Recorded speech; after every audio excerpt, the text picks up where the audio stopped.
So my name is Peter Waugh. I'm with Engineers Without Borders. I'm with the national office. And gosh, we still have people coming in. Very good.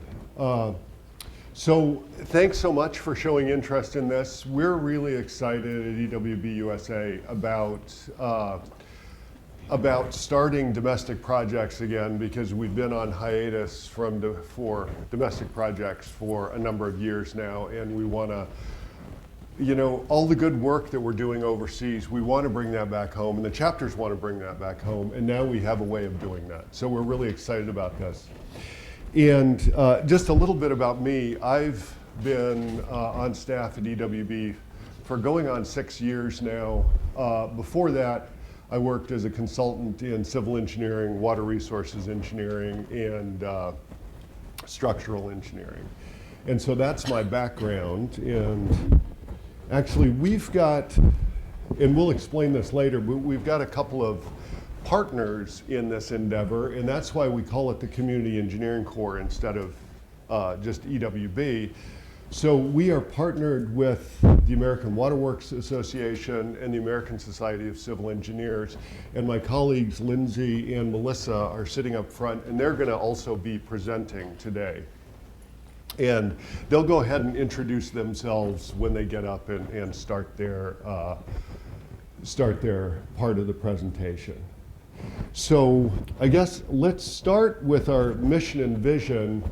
And we're still working on this a little bit. We kind of, the Community Engineering Corps is about, well, we had our kickoff right at the end of February, so we're still a really young organization. And we're kind of where Engineers Without Borders was in about 2003, which is things are not all worked, everything's not worked out. Now with EWB, everything's worked out really pretty well. With the Community Engineering Corps, we've got a lot worked out, but there's still stuff that isn't. And, so we're still working on the vision and mission, but in general, our vision is a country where all communities have access to engineering expertise, regardless of their ability to pay. And the way we want to do that, our mission, is to bring together underserved communities with engineering leaders who volunteer to help those communities. And so let me just go over just briefly an outline of the presentation. I'll start with the history of the Community Engineering Corps, how we got to where we are, because it's really pretty important to know where we started to realize why we're doing things the way we are, because we are doing things differently than you will in your international work. So when you work domestically, it's going to be different. The aim is the same, to help communities, but it's just we have to work differently here in the United States for a whole number of reasons. And I'll go over what the differences are between the international and the domestic. But then essentially we'll talk about who we are, what we do, the project process, how we can ensure quality projects are implemented in the name of the Community Engineering Corps, volunteer opportunities, and then example projects. And then we'll go over questions at the end. Yeah, questions at the end. And this young woman here is one of our first projects was on the Navajo Reservation, doing a water supply analysis for an area on the reservation that they didn't have much in the way of water supply, and so the Georgia Tech chapter was working on that. So a little bit about the Community Engineering Corps, and actually who here is from a chapter that does work in the United States? So everybody, and who here has an official it's an official project, like a Community Engineering Corps. So there's a disconnect there between people who are working here in the United States and people who have official programs. And so what we're hoping is that during this presentation, we'll explain to you how to make it official, and everybody is going to have then an official project so that we don't put our organization at risk by doing stuff we shouldn't be doing. But so pre-2009, we had EWB chapters doing domestic projects, but they used the same project process as the international programs, which didn't make any sense at all. You know, it doesn't make any sense to put together a document just before you go on a trip if your partner community is across town. I mean, it just didn't make any sense. And also, we had chapters doing stuff that they just were not qualified to do. You know, significant construction works, and they didn't have a contractor's license. So we were worried about that. And so in 2010, we stopped domestic programs because we realized EWB-USA was being put at risk. The whole organization was being put at risk because individual chapters were getting in over their heads. And so then in 2012, we convened a committee to determine whether EWB-USA could safely manage domestic projects. And so we started that. And is anybody here, were they on that committee? I don't think so. But we had a committee that included professionals, students, faculty members, and they were the ones who were on that committee. And then in 2013, we thought, yeah, we think we can do this, but let's try some pilot projects because we're not really sure. 2013, we started the pilot program with 6 different projects. And then that went pretty well, and so I guess the committee, I and the rest of the committee, we told Kathy Leslie, we can do this. Then the question is, should we do this? And the answer was yes, but one thing that would make it stronger was that we could form an alliance with other organizations. You know, we're pretty student heavy, and one of the problems we have a lot of times is we don't have enough professionals helping us out. And that's one of the reasons we teamed with ASCE and AWWA. They have an enormous membership compared to ours, and it's predominantly professionals. And we thought we would make a good team. You know, we have a lot of students, we know how to do projects, and these organizations have professionals and the professional expertise. So we were really excited about this, the Alliance. And then in February of this year, we rolled out the Community Engineering Corps officially. And then October 2014, I guess that was last month, was when you were, everybody who had their hands raised that you were doing projects within the US, that was, I guess, kind of a soft deadline of when you were expected to bring your project over and make it an official EWB project. And there are some exceptions to that, and we'll talk about that. So let's talk about some of these differences. And this will go to, if you kind of pay attention here, it will go to why we do things the way we do in the Community Engineering Corps. So the responsible engineer in charge qualifications, for your international work, you don't have to have a PE. You have to have someone with specific experience, but they don't have to have specific licensure. Here in the United States, you generally need a registered PE in the state where the project is located.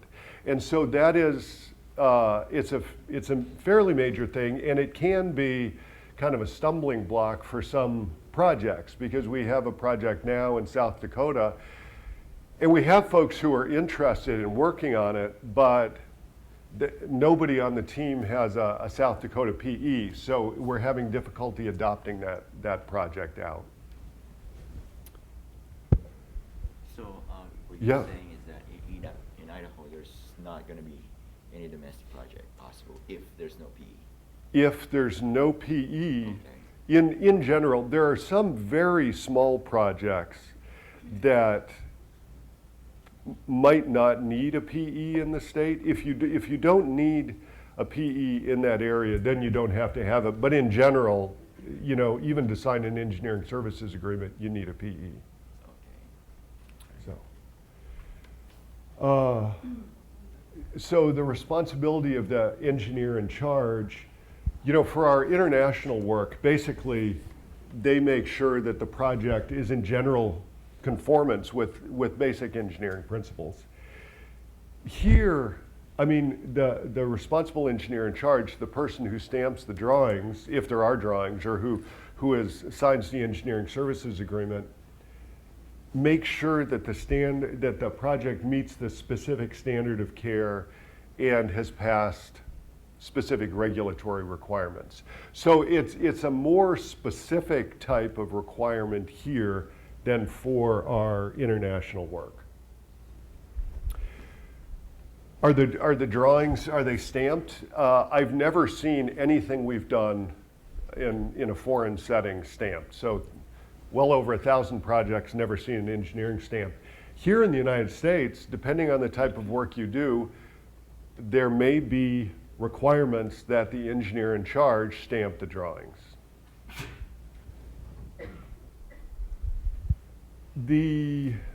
So the technical advisory committee that all the students dread going to, you know, with their 525 reports, you know, that they, for our international stuff, they review stuff for just general conformance with engineering principles.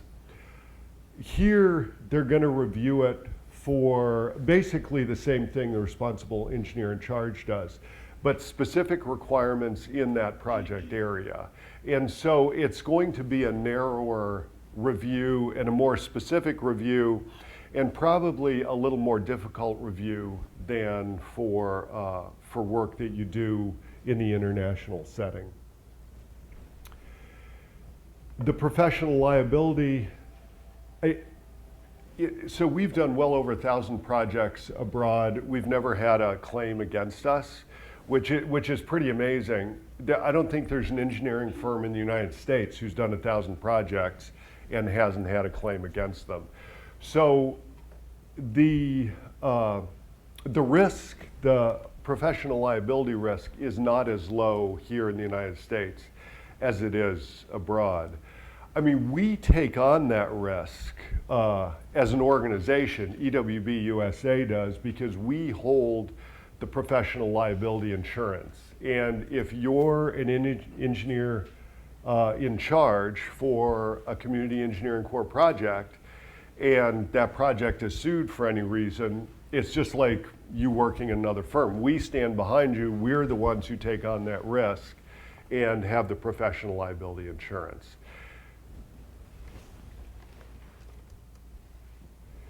The agreement you go into, we've gotten more formalized now with, even with our international work. But for our domestic work, what we're going to be doing is we have a legally binding engineering services agreement. So it's not like, you know, I guess it's the 903 form for our international work, this implementation agreement that you sign with the community that, you know, everybody signs it, and if it doesn't work out, it doesn't work out. It's not like anybody's going to sue each other. Here we have a legally binding engineering services agreement. The partnership, you know, over internationally, we just work with communities. Here we work with communities, or we'll work with NGOs that represent a community. Construction activities, for our international work, you know, students are always, you know, jumping in there and mixing concrete and doing all that. We really can't do that here. Most times we can't do that here because we don't have a contractor's license. You know, we're not qualified to do that here in the United States. There are times when we will do it. If the project is so small or so insignificant that you don't need a building permit, then we can probably go ahead and do it.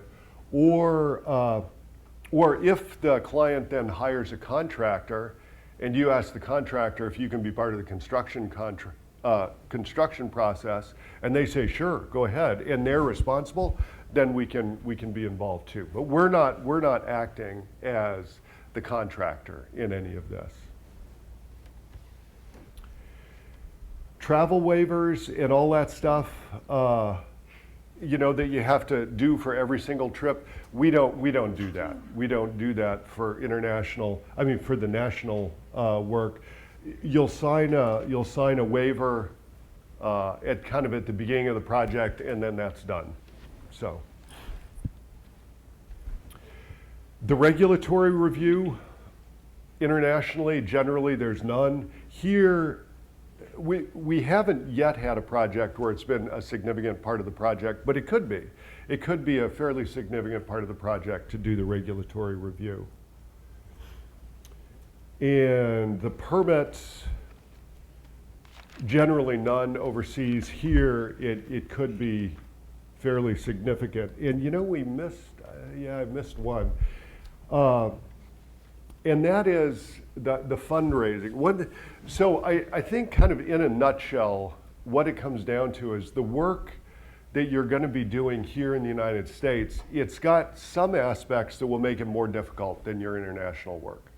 And that is, you know, the regulatory review, and it's kind of a little more rigorous engineering you do here. The easier part is it's going to be a lot cheaper because, first of all, it's not going to, you don't have to spend $2,500 to fly to Ghana, you know, maybe either drive across town or across the state or something. It's going to be a lot cheaper. And also, for our international work, a lot of times the chapter pays a significant part of the capital construction cost. For the domestic work, we're not going to do that. We're really going to be engineers. You know, we're the community engineering corps, not the community fundraising corps.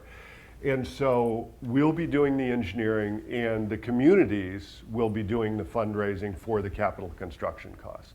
So we're kind of just value added here. You know, we're part of a big team doing this, and fundraising is not our responsibility. So, and then just who we are. So we're this alliance of 3 organizations, as I mentioned, ASCE, AWWA, and EWB-USA.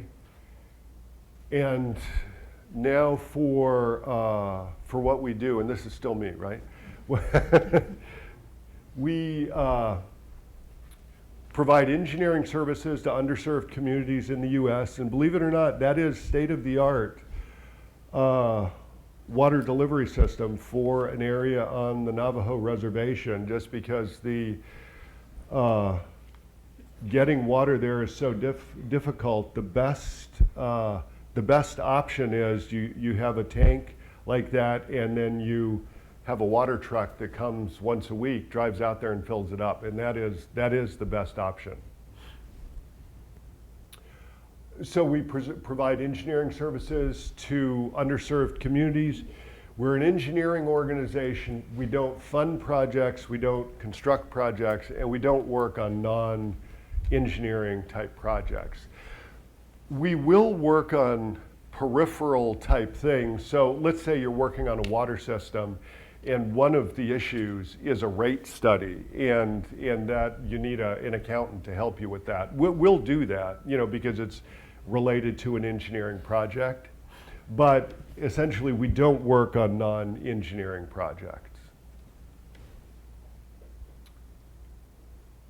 And now the project process is where I will give it to my colleague. Good morning, everyone. My name is Melissa Prelowitz, and I'm with the American Society of Civil Engineers. I've been working with Peter and Lindsay on Community Engineering Corps, so I'm the staff contact for Community Engineering Corps for ASCE. I have a civil engineering and structural engineering background. I've been active in ASCE from student chapter days, younger member, the national capital section, and then switched over to staff after several years of consulting. So I've been with ASCE now for about 12 years. So I'm going to review the project process. The first step is for the community to complete an application. And they can do this in 2 ways. They can submit with no affiliation to an EWB-USA chapter or ASCE or AWWA section. They can just submit the application with no affiliation, or they can submit an application in conjunction with a chapter or section. Once that application comes in, we assign a domestic application review committee team to that project. Typically, that team is 3 people, 1 staff reviewer, and 2 volunteers. And we look at it for a few things.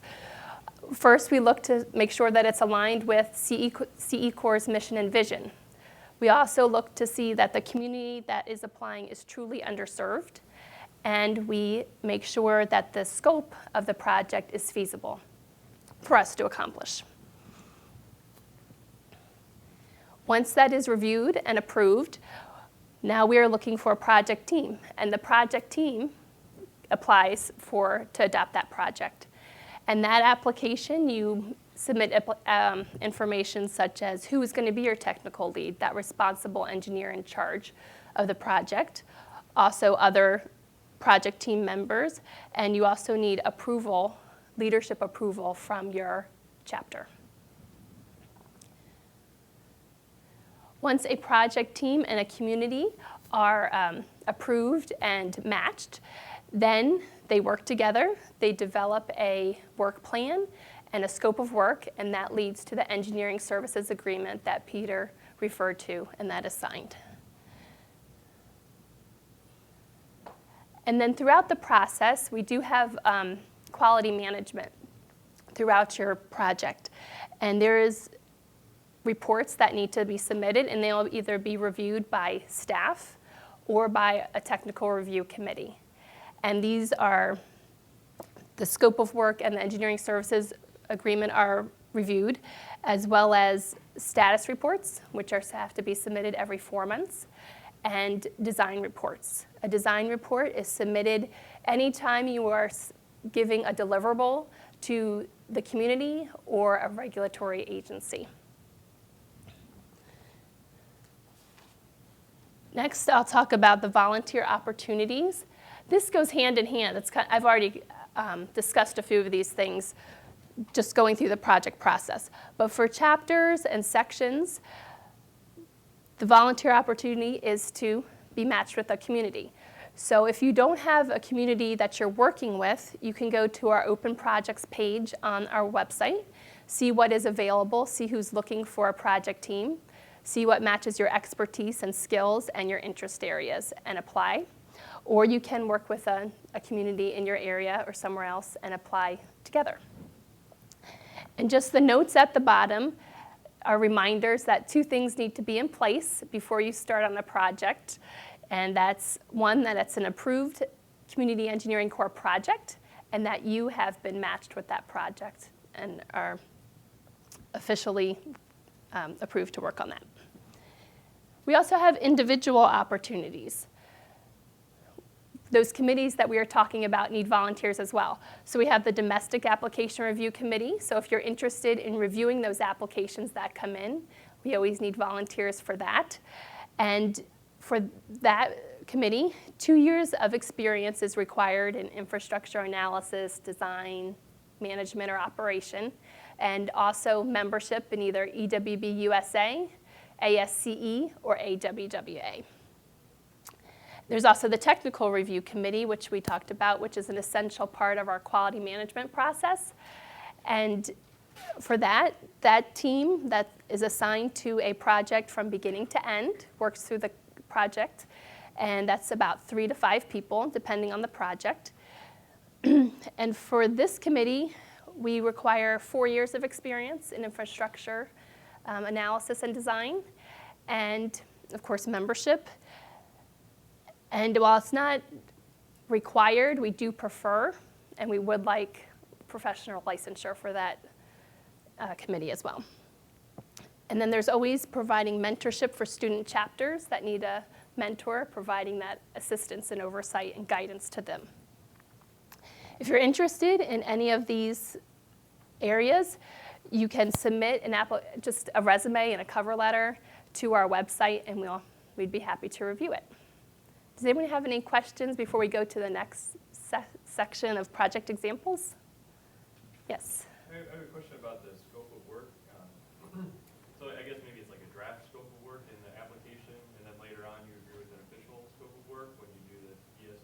Correct. So you would meet with them and talk and get that honed. Exactly. Okay. Yep.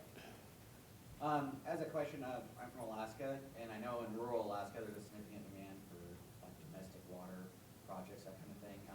What would be some ways to, I guess, get the word out to communities or to advertise those communities and the opportunities that someone visit offer? Do you want to talk to that for Alaska? We were just talking about that actually. Do I need to, can I just talk loud? Okay. You want this? Sorry. Sorry.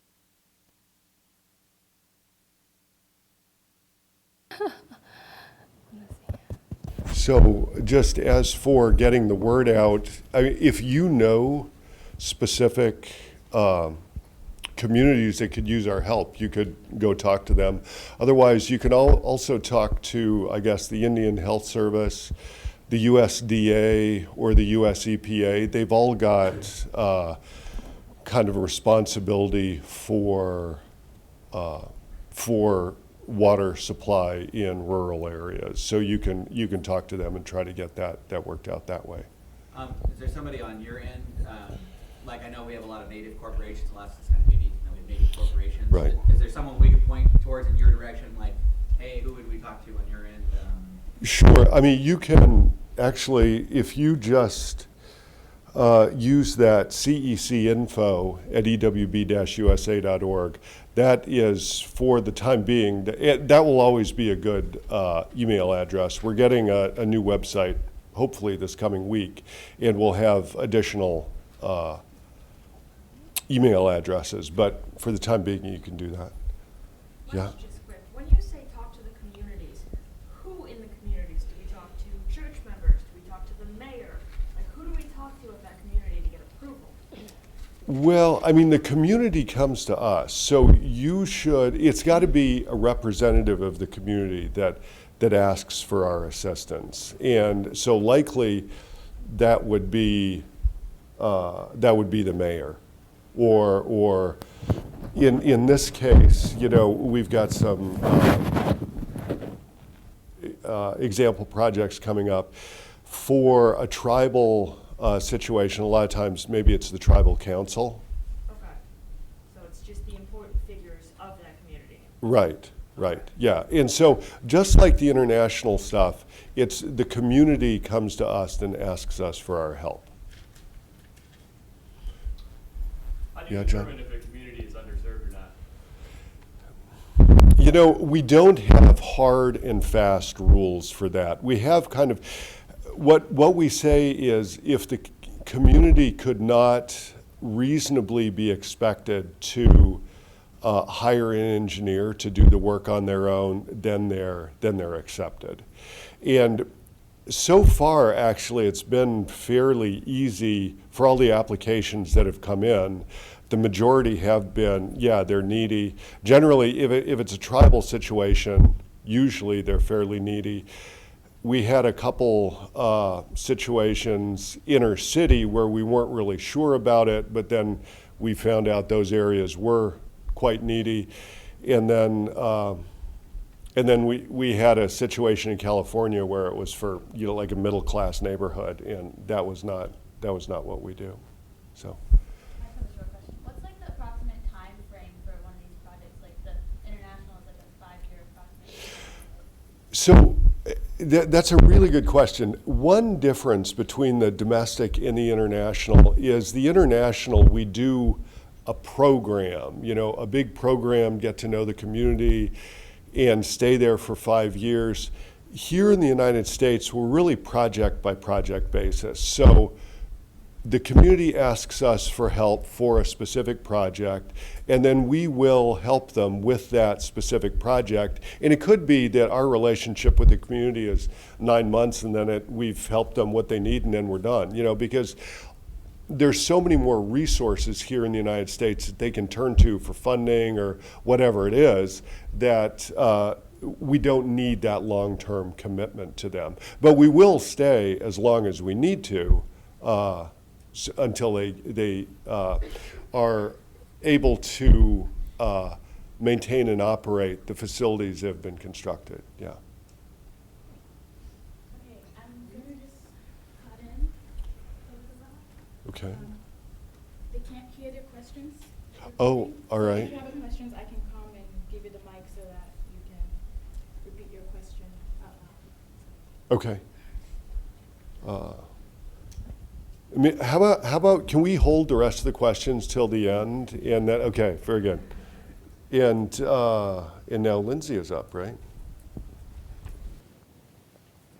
Okay, I'm happy to see so much interest. This is fantastic. This is a standing room only presentation, which is rare. That's amazing. My name is Lindsay Geiger. I'm with the American Waterworks Association on staff and have been working with Peter and the team at EWB to launch this great new program since what feels like the beginning of time. So we'll just go with October of last year.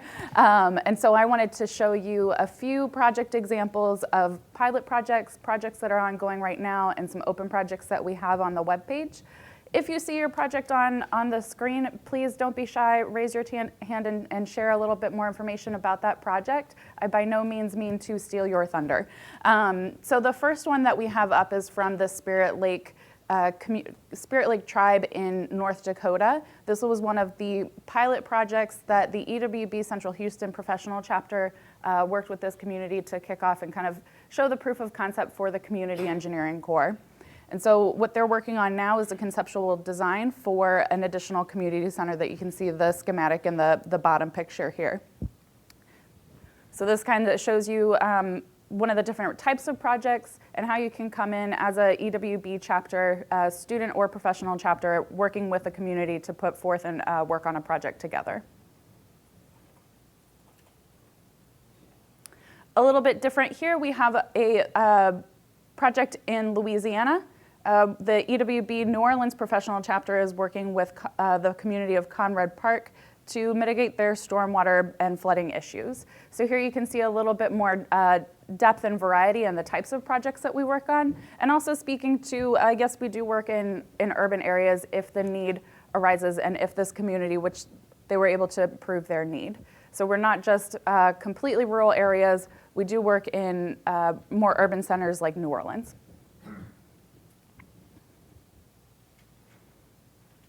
And then the last project that I wanted to share with you is actually an open project and perhaps one of the most unique projects I've ever seen come through a volunteer application. This is on the White Earth and Red Lake reservations in Minnesota, working toward or looking for technical assistance developing a fish emulsion factory.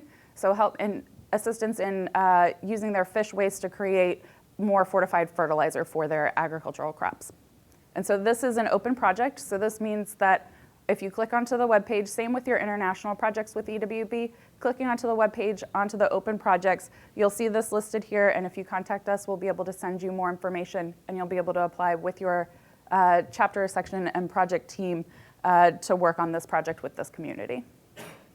So those are the 3 project examples I have to share with you a little bit more information and hopefully answer some of your questions about how exactly it will work here domestically. And I'm going to kick it back to Peter to wrap us up and to facilitate some additional questions.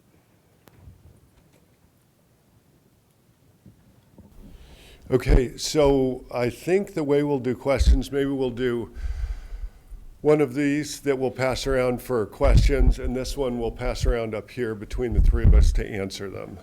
So if anybody has any questions, and actually we have one person in the room who's involved with the Community Engineering Corps, and that's Robert there, who is a member of the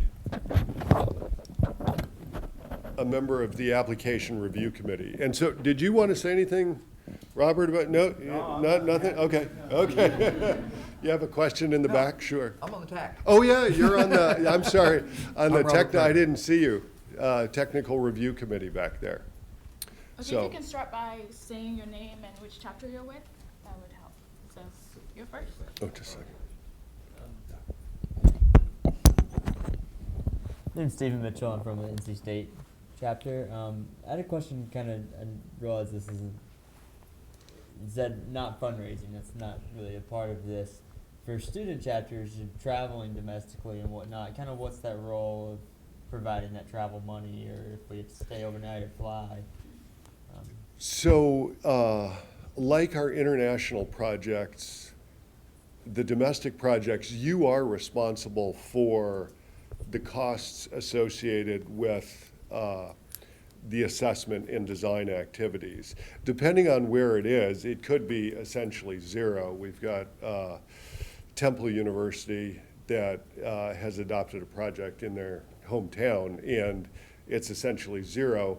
The Central Houston professionals that fly up to North Dakota to do the work, it does cost, and you're responsible for that. We're hopeful that we will have a grant process fairly soon, like we do for the international projects, but right now, today, we don't have that. Just chapter fundraising. It's chapter fundraising, but the fundraising activities will be, it's gonna be a lot easier because it's a lot cheaper than doing the international. Thank you. Here, and so just go ahead and wait till you get the. My name is Dino Go from Seattle Professional Chapter. You have partnership with Waterworks Association and ASCE. So if there is a project that our chapter would like to work on, and we don't have a PE or somebody on a specific water type of background or ASCE for that particular project, I'm just being hypothetical. So I know that do we have a list of the people with certain background from, I'm EWB member, so from ASCE that we can identify, or we just go ahead and fill out the application and we'll just say in the application, this is the person we're missing, and then somebody will be able to, or ASCE or. So let me answer that from our perspective, and then I'll give it to both ASCE and AWWA to chime in also. But so for these projects, your project team doesn't have to be just your chapter. It can be anybody associated with EWB, AWWA, or ASCE. And so you can put a project team together, and if you need assistance, you can contact us at the national office of EWB-USA, and then I would contact AWWA or ASCE and see if they have somebody who could fit the bill. And did you guys want to chime in? Anything additional? Sure, I think that would be a great way to get our members involved. So if Peter contacted me, I would see locally, we have our sections and branches throughout the country, so we would look at our that section that's closest to you and contact them and work with them to see if they have people who would like to join that team. And I think that would be a great way to bring ASCE and AWWA into the fold. Sure.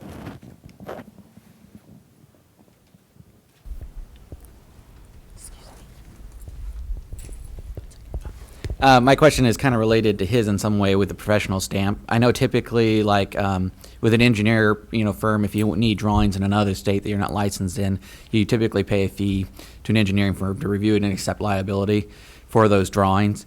And so my question is on the professional side of professional stamp. On the professional liability for the engineer who's signing these drawings, does EWB carry some type of insurance, or is that wholly on the? No, we carry the insurance for that. We have a errors and omissions insurance policy with the Lloyd's of London. It's on the EWB-USA website. You can see the whole policy. It's 1.5 million per occurrence or something to that effect. And if it's an official Community Engineering Corps project, and you've been officially approved to work on it, then you are covered. Okay. And then also, another thing that might help, I know typically getting a professional stamp in another state isn't necessarily difficult, just filling out a form and then there's a fee associated with it.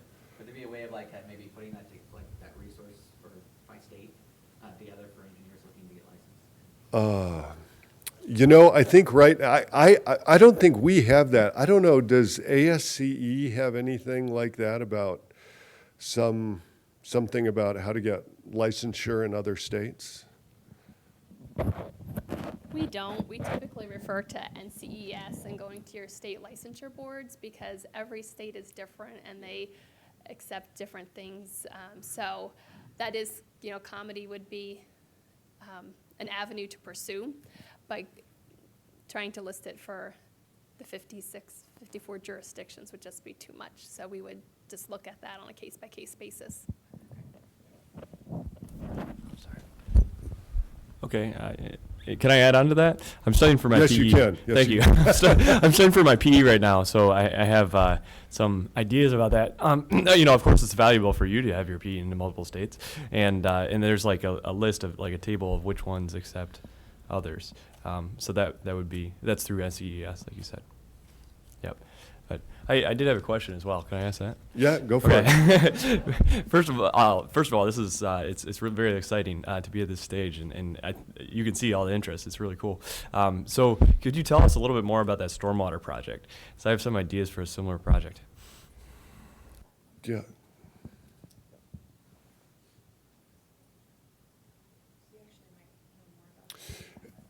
Yeah, actually, so is this the one you were talking about, John? The Holly Grove, Conrad Park? This was one where our project team was actually working as essentially a subconsultant to a landscape architect who had put together kind of a landscaping plan for this area. And our team we did a couple things. One is we did the topographic mapping, and secondly, we reviewed the plan to make sure that it had adequate drainage characteristics.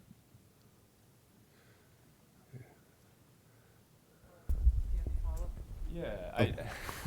Okay, so you reviewed it to see what the current drainage characteristics were. Well, and no, then- we reviewed. So there was a landscape architect who redid the grading and drainage of the area. We reviewed that for adequacy for the drainage, the revised plan. Okay, so you're really playing the part of a specialized consultant. In this case, we were playing the part of a specialized consultant. Correct. So that's good. One example. Hold on just a second. You have to speak into the mic.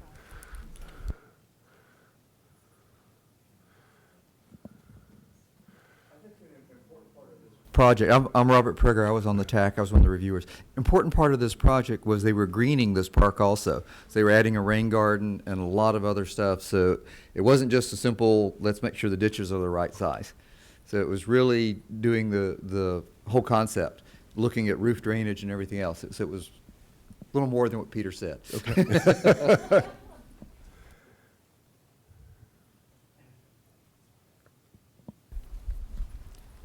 Do I just talk to it? Okay. Hi, my name's Liz Jensen from the Chicagoland Professional Chapter. I had a question about the requirements for the community that we're serving. So, of course, they're underserved communities, but do they, like for international projects, they're not religious organizations. You know, you have to make sure that it serves the entire community, not just a certain demographic. What are the requirements for domestic projects? And so, very good question. And the first thing I'll say is, on the website that we mentioned, our website, we have a section where we have, I guess, 3 resources for communities. One is an FAQ that goes through if your community would be appropriate, what the steps are, et cetera. Then we have the application itself, and then we have instructions to complete that application. But the work that we do domestically, similarly, it has to be the entire community. It can be an NGO or it can be an NGO that represents an entire community, but the community has to be open to everybody. And it can be a religious organization if they're serving a quasi-public function that's open to everybody. So if it's just, we don't do specific you know, a church needs a new playground, we don't do that. If there's a church that is serving a quasi-public function, say, as an orphanage that's open to anybody, then I guess we would do that, because they are serving this function that the government is not serving. That's not going to happen here in the United States nearly as much as it does overseas. Overseas, we work with religious organizations actually quite regularly, because they do serve this public function because the government doesn't. Here in the United States, that just doesn't happen that often. But if it does, we would work with a religious organization. Sorry. My name's Craig Johnston from Pittsburgh Professional Chapter. I like to follow up on the question about the licensure in multiple states. One of my coworkers just went through that, and you need to fill out an application on NCES. It's similar to the PE application, so I think it's pretty easy to do, except in like California and New Jersey. So, Okay. And then the question I had was about, does the technical review committee, do they provide reviews for permitting? Well, we provide, the technical review committee reviews all work product that anytime before work product or an opinion leaves the Community Engineering Corps, it's reviewed by the technical review committee first. And so if a regulatory review, let's say a stormwater permit is required on one of the projects, before that stormwater permit application goes to the regulatory reviewer, it's reviewed by the technical review committee. Did that answer your question? Yeah, okay, thank you. Hey, my name is Shivangi from the Rutgers University chapter. My question is, to what extent does the structure allow for like a continued collaboration between the chapter and the community organization versus like a one-time implementation? You know, what it comes down to is your chapter or your project team and the community agree on a scope of work. And once you have completed that scope of work, then your formal relationship is done. If that scope of work is kind of a long-term thing, I don't know what it might be. It may be assisting with maintenance of something, and this is a long-term project, then you would continue on the long-term basis with that community.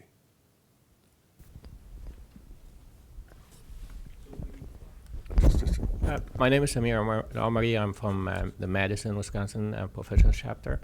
Is the only way for the communities to know about that is through us contacting them and tell them about this if it's available, or how would they know about it? So far, I guess we have tried to do PR for this. EWB has, ASCE has, and AWWA has. I think right now the most obvious way that communities would learn about us is through one of the organizations, one of our 3 organizations. Though we have had applications just come to us out of the blue. You know, a group from the Navajo Reservation, they found out about us, I don't know, on a press release or something, and applied. And there was an organization in Denver, an organization that serves inner city tribal members, impoverished tribal members, and they also applied to us, and I'm not even sure how they found out about us. But so we're getting our name out somehow, though through one of the 3 organizations, I think would be the best way of doing it. Steven from NC State chapter again. I just want to ask a little bit more about the need that's present, and more, I guess, thinking in less rural situations. Does it only apply to things such as water, flooding, or sanitation, or could it, also be a community park or something that would benefit the community in other ways? Right. Well, so Temple University, is Torin in the room? No. Temple University applied for a project, a community garden in inner city Philadelphia. And that was accepted, and it looks like a really great project. And so smaller projects are fine, kind of smaller, less formal projects are fine. And then one more thing I should bring up. You know, there's a lot of chapters that do what we would consider team building exercises. It's something you do out in the community, you know, a park cleanup or something like that, where there's no engineering involved, somebody else is directing the work, and you guys can keep doing that. That's great to do that, and you don't need to, it doesn't have to be a Community Engineering Corps project, because really it's team building and it's chapter building type stuff. But if you ever offer an engineering opinion, that's when it has to be an official Community Engineering Corps project. Hi, I'm Alexa Miller from the Miami University Student Chapter. I was just wondering, I know that you said we could partner with NGOs and the community, obviously, but I was wondering if we had a list of established preferred domestic NGOs who could potentially identify those communities and certain projects we could be working with. The short answer is no, we don't. Yeah, we're just not at that stage yet. We may at some point get to that stage, but we're not.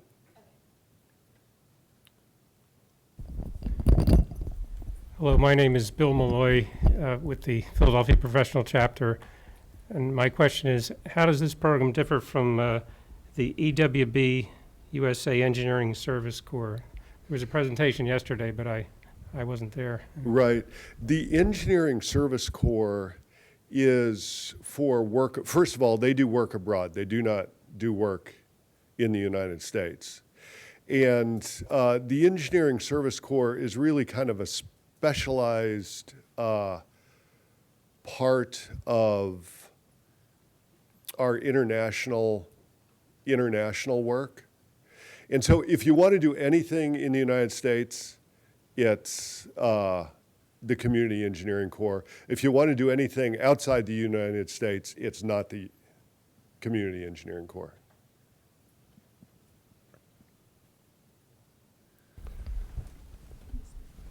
Hi, Adrian Bizarro from the Rice University chapter. So my question pertains to the student chapters in particular. It seems like a very big challenge for us, especially considering the permitting and finding those resources, as well as finding a mentor with a PE. What kind of resources does headquarters have to support the student chapters in finding what is the necessary permitting or finding a mentor that does have a PE?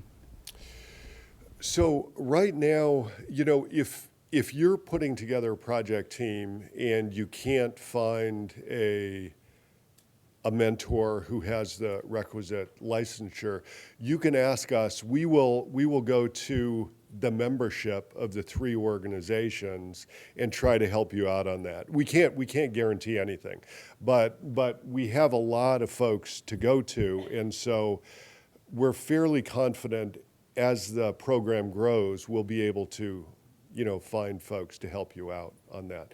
And there was a second part of the question. The permitting really is, that is what your mentor should know. If your mentor does not know the permitting requirements for the project, then that individual is not the right mentor for the project. There's a question back there. Katie from the Research Triangle Professionals. In terms of fundraising, I've run into situations where we talk to a company who wants to donate funds, but they want them earmarked for domestic interactions. So previously we've used it for education outreach, stuff like that. Going off of what Stephen was asking about, it sounds like we could also use that for travel, hotel in this situation. Could we also, if we're lucky enough to have extra fundraising, could it go towards the project, or do we actively want the community to be putting 100% of the funds into it? I mean, we do want the community to be contributing the lion's share, and I'm not 100% sure on that because there's also limitations on the fundraising that EWB-USA can do and keep its 501c3 status. So if you would, I don't want to misspeak, so if you would email that question to me and I will get that question answered.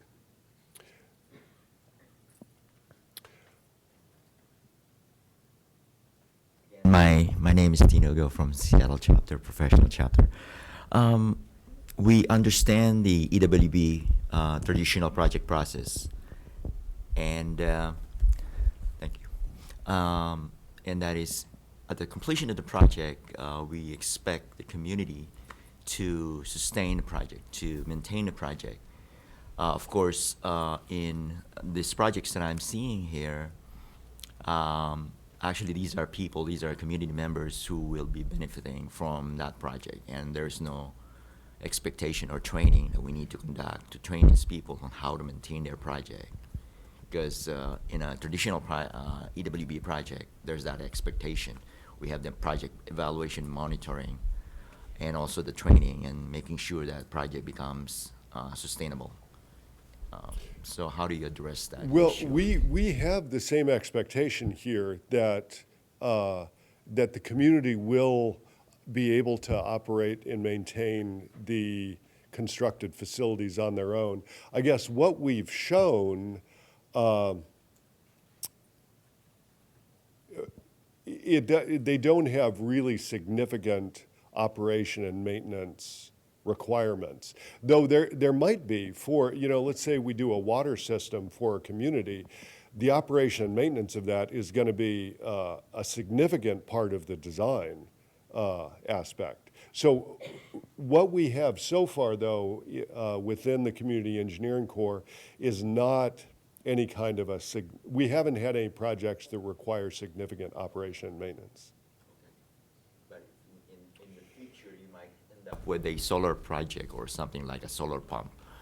And anything that we do, like the way we do it right now, I mean, we have certain projects where there's an expectation for the community to have members who will, maintain the upkeep of that.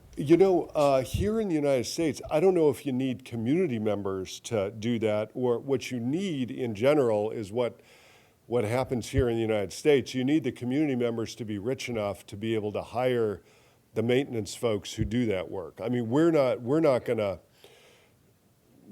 train the members on how to fix this solar pump. Most likely what we'll do is we'll make sure they have the money to do it, and then we'll point them to the folks who do that for a living. Okay, we're out of time. So thank you guys so much, and thank you for presenting this wonderful information. Thank you.